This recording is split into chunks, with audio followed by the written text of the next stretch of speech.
सुप्रिया जी, क्योंकि आपने यहाँ पर सबसे पहले सब्सिडीज का जिक्र किया, तो नरेंद्र मोदी जी ने 24.85 लाख करोड़ अभी तक फूड, फ्यूल और फर्टिलाइजर सब्सिडी पे स्पेंड किए हैं और 26.3 लाख करोड़ कैपिटल क्रिएशन पर स्पेंड किए हैं, जबकि यूपीए ने पिछले 10 साल में जो आपका शासन था उसमें सिर्फ 13.9 लाख करोड़ जो है सब्सिडी पे स्पेंड किए थे। तो एक तरीके से आपकी जानकारी के लिए मैं बता दूं, ये आंकड़े निर्मला सीतारमण ने दिए हैं, मैं उन्हीं के आंकड़े आप तक पहुंचा बजट के आंकड़े प्रस्तुत कर रही हूं। निर्मला जी के आंकड़े ना मैंने पढ़े हैं ना मुझे उसके बारे में पता है। बजट के आंकड़े सारे देश के सामने हैं। 2014 में 1,42,000 करोड़ रुपए फ्यूल सब्सिडी थी, जो इस बार के बजट में 5,000 करोड़ रुपए मात्र रह गई है। मतलब सरकार ने पहले ही मन बना लिया था कि राहत और रियायत कुछ नहीं आने वाली है। ये सरकारी आंकड़ों से मैं बात कर रही हूं। एक और सरकारी आंकड़ा आपको बताना चाहती हूं। यहां पर कहा गया ऐतिहासिक है।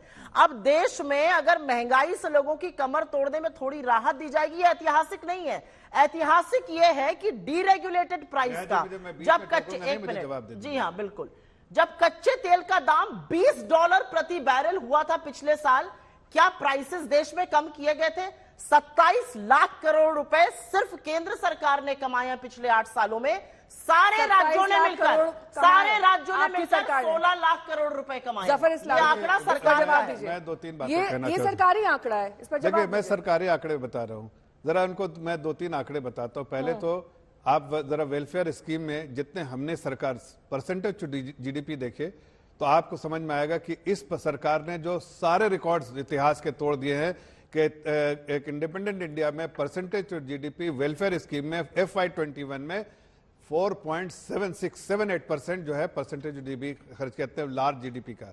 दूसरी बात मैं कहना चाहता हूं कि देखिए जो ये बार बार कह रही WPI के बारे में उन्होंने जिक्र किया, WPI इनको पता नहीं है, ये देश की जनता को पता नहीं कि पूरे दुनिया में जो सप्लाई चेन में डिसरप्शन है, क्या यूक्रेन जैसा क्राइसिस पहले देखा गया है? और उसकी वजह से डिसरप्शन है, इसलिए जो है कमोडिटीज प्राइस में उसका वेट्स रहता है WPI में, इसलिए बड़ा है। अब जहां जो रिटेल इन्फ्लेशन के बारे में बात करें, अपने समय में जरा सा रिटेल इन्फ्लेशन का बात जिक्र कर देती है कि वो डबल डिजिट में चल रहा था भाई, और एक दिन में हमने तो सिर्फ 40 बेसिस पॉइंट RBI ने बढ़ाया। एक दिन में जब फ्री फॉल जब डॉलर हो रहा था तो 200 basis point, 1-2 basis point, 200 basis point इनको बढ़ाना पड़ा था एक दिन में बीच में नहीं बोलूंगी, तो लेकिन इसलिए मैं कह रहा हूं कि जो हमने जो आज आंकड़े लिए हैं, जो फैसले लिए हैं, उससे देश की इकोनॉमी भी बहुत अच्छी हालत में है। लेंगे हम पेट्रोलियम एक्सपर्ट नरेंद्र तनेजा जी से भी, क्योंकि दोनों अपना अपना पक्ष रख रहे हैं, सरकार अपना पक्ष रख रही है, विपक्ष अपनी बात कह रहा है। लेकिन इस बीच कुछ आंकड़े एक बार फिर से अपने दर्शकों को दिखा देते हैं और समझा देते हैं कि कैसे इस वक्त भारत में पेट्रोल के रेट दुनिया में के मुकाबले, जो अलग अलग देश हैं उनके मुकाबले कितने ज्यादा हैं। अब तुर्की, दक्षिण कोरिया, ऑस्ट्रेलिया, ये 3 देश हमने यहां पर लिए हैं। इनके मुकाबले भारत में पेट्रोल के दाम हम कंपेयर करेंगे और भारत के बराबर दाम किन देशों के हैं ये हम आपको दिखा रहे हैं। भारत के बराबर दाम इन 3 देशों के हैं, तुर्की, दक्षिण कोरिया और ऑस्ट्रेलिया। ये वो 3 देश हैं जिनके दाम इस वक्त भारत के बराबर, यानी कि भारत के रेट्स जितने ही हैं। अब आपको हम समझा देते हैं कि कैसे अलग अलग जो देश हैं, क्योंकि कंपैरिजन ये अंतर्राष्ट्रीय प्राइसेस से भी किया जाता है।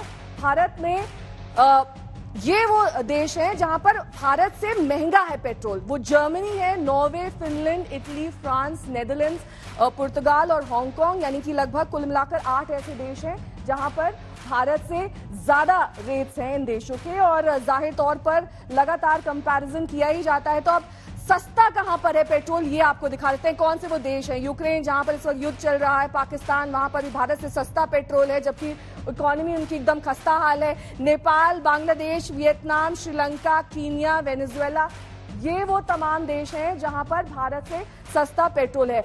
अब इस डिस्कशन को आगे बढ़ाते हैं, क्योंकि मेरा सवाल यहां पर नरेंद्र तनेजा जी से होगा। नरेंद्र तनेजा जी, आपने जफर इस्लाम साहब का भी तर्क सुना, आपने यहां पर सुप्रिया जी का भी तर्क सुना।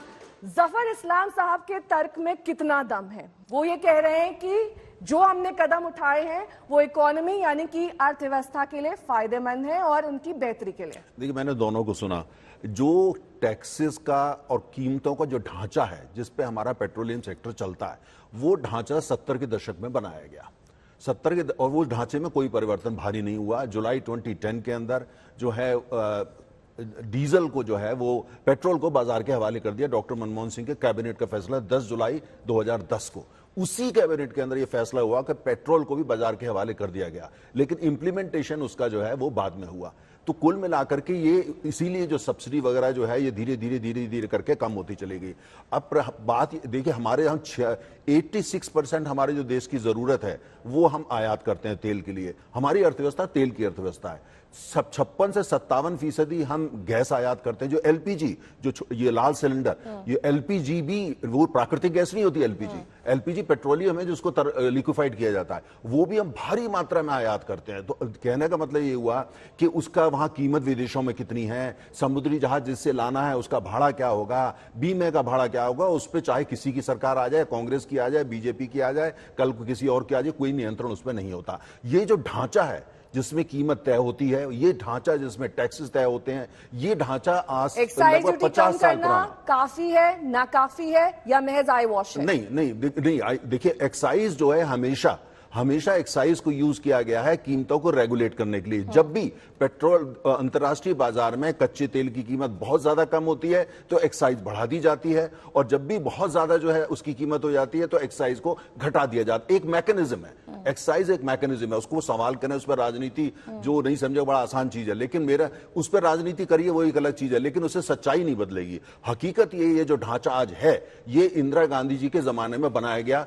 जो यहाँ पे शेल थी, शेल को राष्ट्रीयकरण के भारत पेट्रोलियम बनाया गया, इंदिरा जी ने बनाया। उसके बाद जो आज हिंदुस्तान पेट्रोलियम एसओ थी उसको इंदिरा जी ने बनाया। पूरा जो आज ढांचा है, अच्छा बुरा इस पर टिप्पणी हो सकती है, पर्सपेक्टिव अलग हो सकते हैं, लेकिन ये ढांचा तो इंदिरा जी का बनाया हुआ है। और दूसरी बात यह है कि अब इस ढांचे को बदलने का प्रयास हो रहा है कि लेकिन बाजार के भारत के अंदर जहां पे जो है कुल मिलाकर के बिना तेल के कुछ होता नहीं है, बाजार के हवाले करा गया है, लेकिन वो उसके बावजूद वो इतना आसान नहीं होता, क्योंकि जो आम आदमी है उसकी अर्थव्यवस्था, घरेलू अर्थव्यवस्था, एलपीजी सिलेंडर से लेकर के स्कूटी में पेट्रोल डालना, वो इस पर निर्भर करती है। और देखिए सबसे बड़ा प्रश्न ये उठता है जो हम सबको करना चाहिए, राजनीति को अलग करके ये कहना चाहिए कि आज भी हमारी जो निर्भरता है तेल पे वो 86% क्यों है विदेश पे, आयात पे क्यों है? चूंकि समय रहते हमारे देश के अंदर जो भंडार थे तेल के, जो प्राकृतिक गैस के भंडार थे, अरब सागर में थे, बंगाल की उनको हमने समय रहते उसको एक्सप्लोर नहीं किया।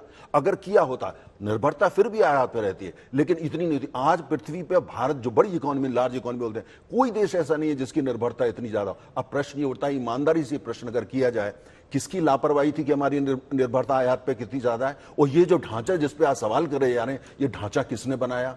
और क्या ये ढांचे में परिवर्तन होना चाहिए, टैक्स रैशनलाइजेशन होना चाहिए और रिन्यूएबल होना चाहिए? लेकिन ये वो प्रश्न है जिसका इस पर राजनीति की फुटबॉल खेल सकते हैं।